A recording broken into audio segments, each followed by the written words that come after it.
Il y a des passages des Écritures qui parlent d'une vie encore future, que nous n'avons pas encore atteinte, une vie qui est encore devant nous.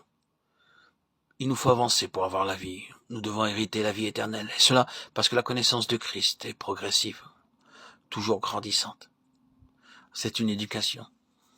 Elle se poursuit depuis le moment où nous recevons le don gratuit de Dieu, la vie éternelle en Jésus-Christ, jusqu'à un moment futur qui n'est pas arrêté, mais qui est en avant, toujours en avant, jusque dans l'au-delà, où nous pourrons alors manger du fruit de l'arbre de vie qui est dans le paradis de Dieu. Apocalypse 2:7. Cette vie n'a pas de fin. Elle n'est jamais épuisée. Et l'on ne saurait jamais arriver à sa limite extrême. Mais nous nous occupons maintenant de ce court espace de temps que nous passons ici-bas sur cette terre, et qui pour nous, le temps de notre éducation à l'égard de la loi de l'esprit de vie, la loi de la vie. Et cette éducation est liée aux 7 expressions de cette loi. Elle est en Jésus-Christ. Or Jésus-Christ, qui est la vie, embrasse tout le temps. Et lorsque Dieu agit pour accomplir son dessein, c'est toujours et tout au long, parce que Christ est. C'est-à-dire Dieu avance toujours vers son but, en faisant ressortir un autre élément de Christ qui est la vie, quelque chose de plus de ce qu'est son Fils. Et le progrès vers la plénitude de la vie se fait ainsi, par des découvertes toujours nouvelles de ce qu'est Christ. Dieu n'avance jamais vers son but en dehors de Christ. Tout ce que Dieu emploie, ce sera quelque chose de Christ, dans son essence, et c'est ainsi que c'est par Christ qu'il avance vers la consommation de son dessein. Nous sommes donc sur un terrain qui nous est très familier dans le livre de la Genèse. La Genèse renferme toute cette base de la vie et de la mort. Et l'ensemble de ces questions est représenté par 7 hommes qui, tous, mettent Christ en vue, chacun sous un aspect spécial de la vie. Chaque aspect de la vie présenté par chacun de ces 7 hommes est une part de toute la loi de la vie. Et toute la loi de la vie est embrassée dans ces 7 hommes, sous ces 7 aspects différents.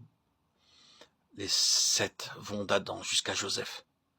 Il nous faut remarquer, pour commencer, que Adam et Christ sont là dès le début pour gouverner tous les âges. Il nous est dit qu'Adam était une figure de celui qui devait venir. Adam était, pour ainsi dire, une ombre. Quelque part, la lumière éternelle, l'éclairant de l'arrière, se tenait Jésus-Christ.